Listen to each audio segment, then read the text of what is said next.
Assalamualaikum warahmatullahi wabarakatuh. Good evening to whoever is watching this video. In this video, I want to present to you my experience attending a cultural event and how can it be related to what I have learned in my class. Last month, I went to an event called Timeless Patterns, exploring traditional Chinese Hanfu and art in a modern era, which was held in University Malaya in Kuala Lumpur.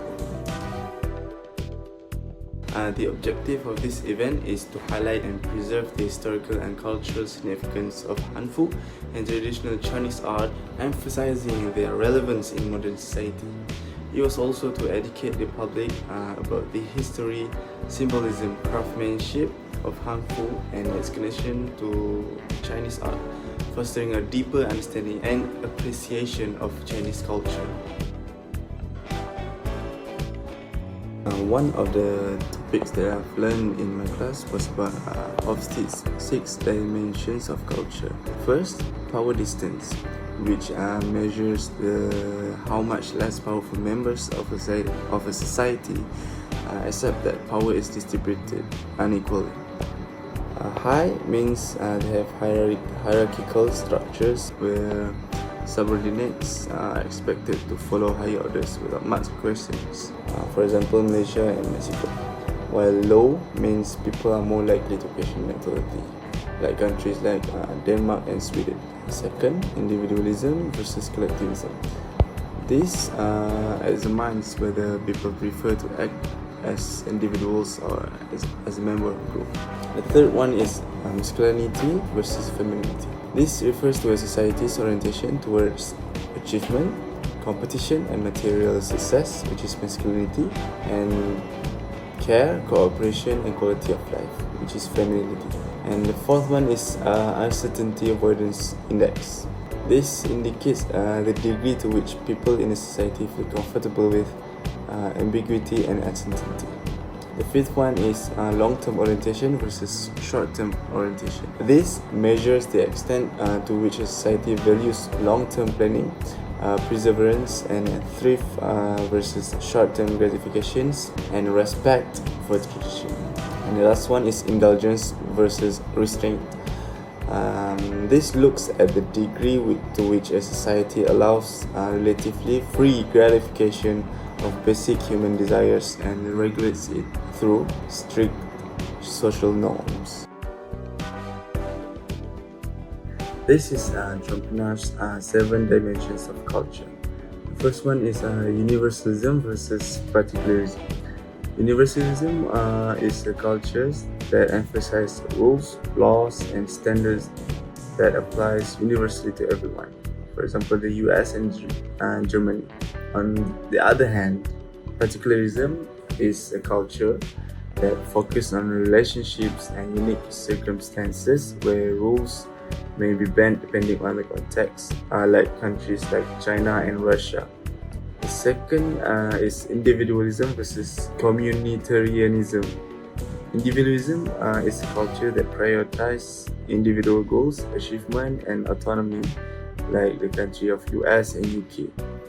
For communitarianism, cultures that value group goals, collaborations, and collective well-being, like countries like Japan and South Korea. Third dimension is specific versus diffuse. For specific, this is a culture where people separate work and personal life, focusing on specific areas of interaction, like the country of Netherlands and US. For diffuse, this is a culture where personal and professional lives overlap and relationships influence work, like China and Spain. The fourth one is neutral versus affective. For neutral, this is the cultures where emotions are controlled and rarely expressed openly, like Japan and Germany. For affective, the cultures where emotions are openly expressed and play a significant role in communication, like Italy and Brazil. The fifth one is the achievement and ascription.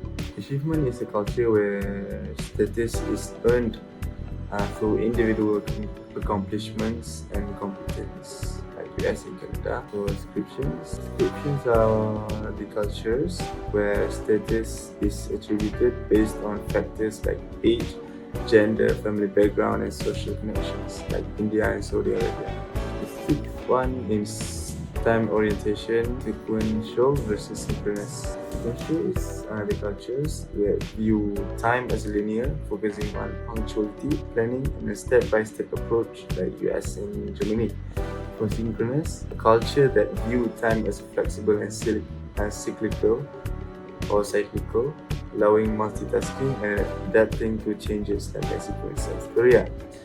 And the last one is internal and external control. For internal control, the cultures believe individuals can control their environment and outcomes through effort and determination, like US and Australia. For external control, cultures believe external factors like fate or nature have more influence over outcomes, like China and Indonesia. Next is observations and relations.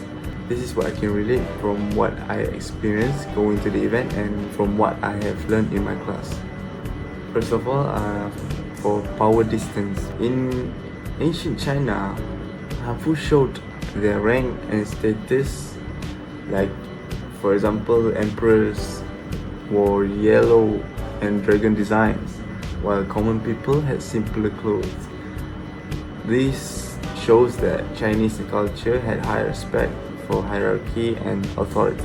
The second one is indulgence versus restraint. The Chinese traditional clothes reflects restraint.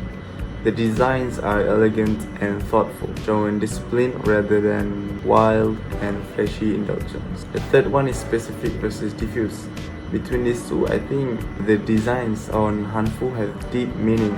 For example, a crane symbolizes longevity and a phoenix symbolizes a good fortune. This shows that Hanfu is diffuse, blending personal and cultural meaning. And apart from that, I think from the Trompinar's dimensions, neutral versus emotional. Hanfu reflects a neutrality which is elegant and subtle rather than loud and flamboyant.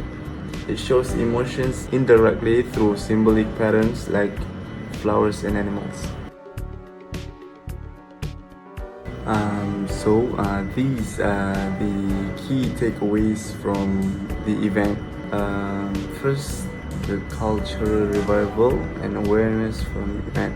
The Hanfu symbolizes the elegance and sophistication of traditional Chinese culture by showing its history and evolution. The event can help rekindle interest in this attire among younger generations. And then another thing I can say is educational opportunities on the event, from workshops to demonstrations to cultural history sessions, and it's an opportunity to learn about the origins and evolutions of the Hanfu, where they present the history of Hanfu, tracing its roots to the Han Dynasty and its evolutions through various dynasties like Tang, Song, and Ming dynasties. And it highlights how historical events and cultural shifts influenced Hanfu styles. And then that's it. Okay, that's it for me. Thank you.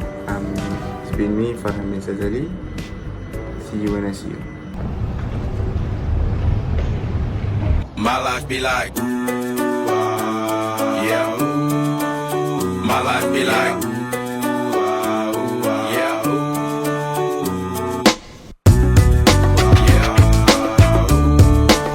My life be like.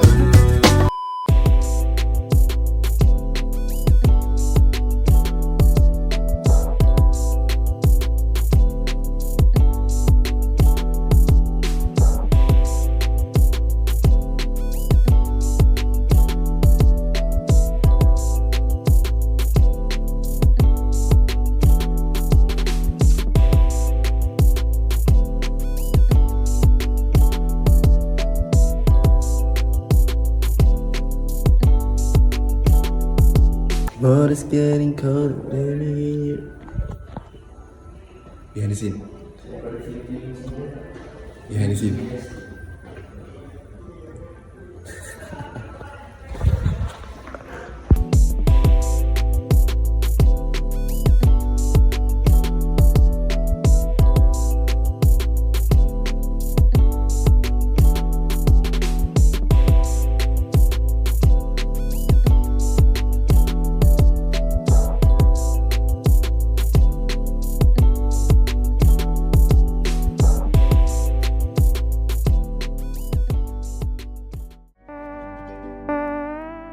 semua.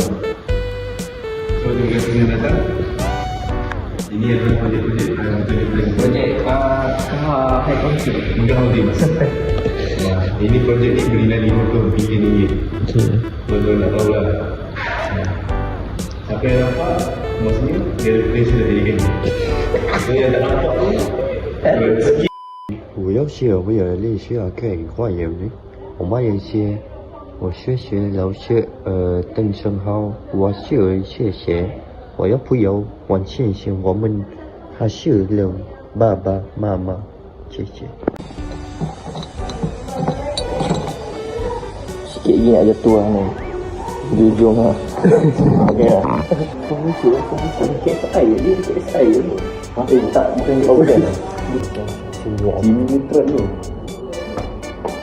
Siapa tak ada tangan ni. Kau ni artistik dan kau memang artis tu. Aku artistik tu. Awal. Nah. Sisi-sisi. Ini bapak pakai spray dulu ni.